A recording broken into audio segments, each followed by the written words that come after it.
Reer galbeedku waxay Afrika ka bilaabeen sheekadii lagu dumiyay dowladdii Ciraaq. Waxaa toddobaadkan gobolka Saaxil ka taagan dagaal weyn oo dhanka warbaahinta ah. Dhinac waxaa ka socda qayladhaan ay ku midaysan yihiin iyo abaabulo ay wadaan baarlamaanka Midowga Yurub, ururka ECOWAS, Midowga Afrika iyo xitaa madaxweynaha dalka Nigeria Bola Tinubu. Dhammaantood waxa ay faafinayaan hal sheeko oo qorshaysan in isbahaysiga dowladaha Saaxil oo ay ku midaysan yihiin dalalka Mali, Niger iyo Burkina Faso uu yahay gobol khatar ah kaas oo burburaya isla markaana halis ku ah amniga deriskiisa. Sida ay taariikhduna bartay, sheekadani ma ahan mid ugub ah isla markaana ka dhalatay ilaalinta amniga waa xaaladda loo yaqaano cambaaray si aad u weerarto oo aad dhiiggiisa u banaysato. Waana dabin la mid ah tii loo adeegsaday duulaankii lagu qaaday dowladdii Ciraaq kadib markii lagu eedeeyay inuu hogaamiyo nin argagixiso iyo weliba xagjir ah. Ujeedaduna waa in caalamka loo geliyo sharciyad cunaqabatayn amaba faragelin lagu sameeyo madax-bannaanida saddexdan waddan ee gobolka Saaxil ee u soo baxay qaaradda Afrika. Marka loo eego awoodaha reer galbeedka, ma ahan arrintani mid ay uga naxayaan amniga gobolka Saaxil, balse waxa ay ka cabsanayaan waxa ka socda ee ka dambeeya daahyada diblomaasiyadeed. Kadib markii ay arkeen dhismaha ciidankan isbahaysiga ah isla markaana midaysan kaas oo ka dhan ah kooxaha hubeysan, sidoo kalena ciidankani inay u dhisan yihiin hal caqiido oo ah haddii hal dal la weeraro isla markaana ay wax gaaraan, saddexdeenu waxaynu nahay isku qaab.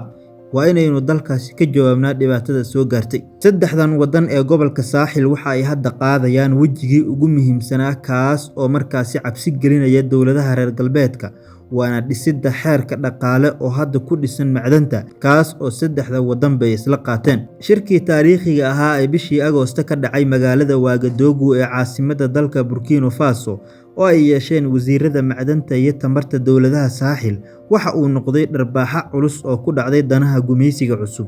Aqoon-yahanada, khubarada iyo weliba madaxda saddexdan dal waxa ay curiyeen hannaan dhaqaale oo ku dhisan 4 tiir, kaas oo wax ka beddelaya qaab dhismeedka dhaqaale ee galbeedka Afrika.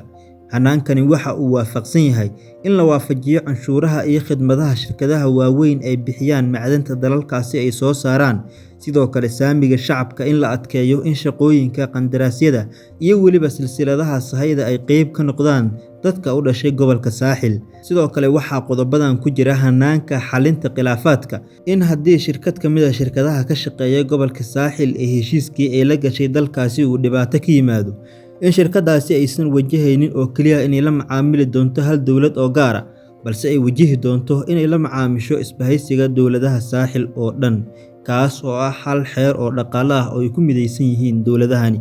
Xeerka midnimada gobolkani ma ahan oo keliya mid ka soo bilaabanayo bannaanka, waa isku dhafka isbedeladii waddaniga ahaa ee dhowaan ka dhacay saddexdan waddan. Dalka Mali 2023 dowladdu waxa ay abuurtay xeer ay ku leedahay 10% oo bilaash ah shirkadaha ka shaqeeya ee macdanta ee gobolka, iyada oo 20% ka dhigtay iib. Shirkadaha ajnabiga ahi waa inay 5% saamiga ka iibiyaan ganacsatada u dhashay dalka Mali.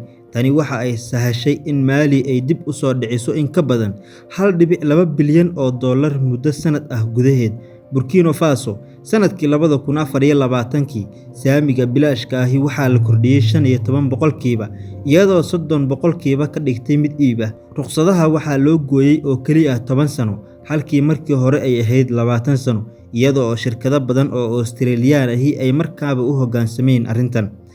Dalka Niger waxa uu sanadkii 2024 ilaa sanadkii 2025 kala laabtay ruqsaddii shirkaddii Faransiiska ahayd ee loo yaqaanay Orana, taas oo ka shaqeynaysay uranium-ka uu qaniga ku yahay dalka Niger, taas oo keentay in Faransiisku ay gebi ahaan isaga baxaan dalka. 99% shaqaalaha Niger waxa ay dabooleen wax soo saarkii, iyaga oo markaasi sii waday wax soo saarkii shirkaddan, sidoo kalena kordhiyay 100%. Kadib markii ay sameeyeen baaritaan, waxa ay kashifeen in shirkaddan Orana ay la baxday 86.3% kheyraadka uranium-ka ee dalka Niger kadib 53 sano oo ay maamuleysay.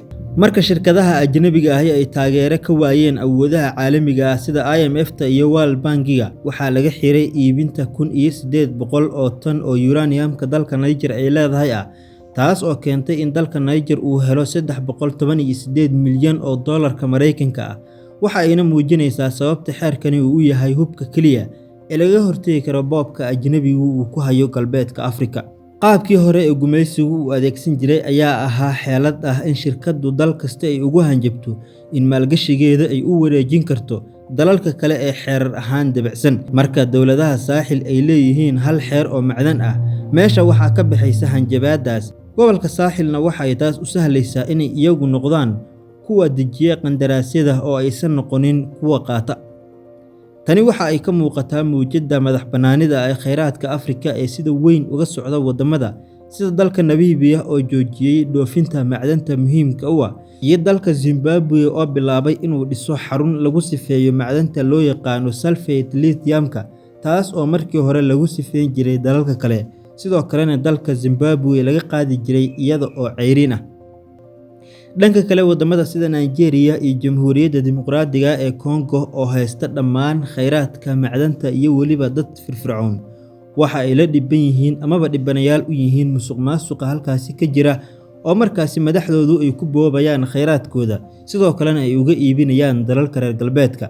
Siyaasiyiinta Nigeria awood uma lahan baa la yiri inay joojiyaan habka sharci darrada ah ee qodista macdanta iyo shidaalka, iyadoo dalal badan oo reer galbeed ah ay halkaasi ka qodayaan macdanta iyo kheyraadka dabiiciga ah ee dalalkaasi ay leeyihiin si markaasi iyagu ay uga faa'iidaan. Tani waxa ay dowladaha saaxil siinaysaa awood ay ku noqdaan tusaalaha shaqeynaya ee galbeedka Afrika ee ka hortagaya sidoo kalena diiday in la boobo macdantooda ay xaq u leeyihiin. Maanta dowladaha saaxil ma ahan oo kaliya isbahaysi ku dhisan ciidan, ee dowladaha saaxil waxa ay noqonayaan dowlad cusub oo Afrika ka curatay, taas oo la timid qorshe naadir ah. Isku dhafka awoodda militariga iyo awoodda dhaqaalaha waa labada qodob ee kaliya bedeli kara dowlad caadi ahna u bedeli kara mid awood leh. Xaqiiqaduna waxay tahay inay dowladaha reer galbeedku ka gubanayaan dhibaatadan iyo cunaqabatayntan laga saaray kheyraadkii ay markii hore sida bilaashka ah ku heli jireen. Isku soo wada duubo, waxa ay maanta maagan yihiin dowladaha reer galbeedku waa in madaxweynaha dalka Burkina Faso Kabtan Ibrahim Traore, halyeyga madax-bannaanida ee qaaradda Afrika, inay marsiiyaan wadadii ay marsiiyeen madaxweyne Saddam Hussein, madaxweynihii la daldalay ee dowladdii Ciraaq sanadkii 2006 kadib markii ay reer galbeedku u arkeen inuu yahay nin muslim ah oo wax ka bedeli kara dunida, taas oo keentay in markii dambe la daldalo isla markaana meel fagaara ah nafta lagu dhaafiyo. Sidoo kale, tan waxa ay dad badan oo saadaaliyaal ah ku falanqeynayaan in markaasi lala maagan yahay dalalka Burkina Faso, Niger iyo dalka Mali, halka uu maray dalkii Liibiya kadib markii la dilay madaxweynihii dalkaasi Muammar al-Gaddafi sanadkii 2011. Fadlan daawade, haddii halkaan nala soo gaartay channelka subscribe isla markaana ka mid noqo saaxiibada inagu xiran, waxaynu halkaan ku soo gudbin doonaa sheekooyin iyo muuqaalo xiiso badan.